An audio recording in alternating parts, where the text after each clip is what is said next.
Metric higher secondary পরীক্ষার পরে নাকি পাতবে আসাম সরকার পঞ্চায়েত ইলেকশন। পরীক্ষা শেষ হয়ে গেছে কবে, কিন্তু ইলেকশনের কোনো খবর নাই। পঞ্চায়ত ইলেকশনটো একেবাৰে মেট্ৰিক বা হায়াৰ ছেকেণ্ডেৰী পৰীক্ষাৰ পিছলৈকে লৈ যাব লাগিব, নহ'লে আৰু এইটো মেট্ৰিক হায়াৰ ছেকেণ্ডেৰী পিছলৈকে পিছুৱাই যাব। বিহু শেষ পরীক্ষা শেষ, তাই মুখ্যমন্ত্রীর কথা মতে পঞ্চায়েত ইলেকশনের ডেট ডিক্লেয়ার হওয়ার কথা এখন। কিন্তু সমস্যা হইল যে এবাৰ ইলেকশ্যন কৰিলে একমাহ সময় লাগে নটিফিকেশ্যনৰ পৰা।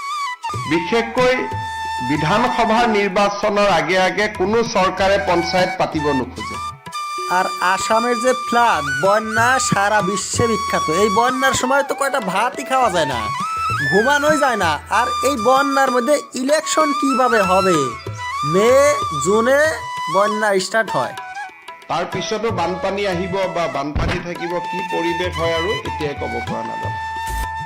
কাজেই বিধানসভা ইলেকশনের আগে পঞ্চায়েত ইলেকশন হওয়ার সম্ভাবনা খুবই কম।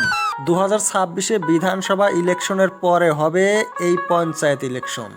তাই এই যে বিরোধী দলগুলো কংগ্রেস, অখিল গগৈ, লুরিনজ্যোতি গগৈ কয়দিন আগে মিটিং যে করলো, সেই মিটিংয়ে আলোচনা করেছে সেই বিধানসভা ইলেকশনে তারা কিভাবে লড়বে।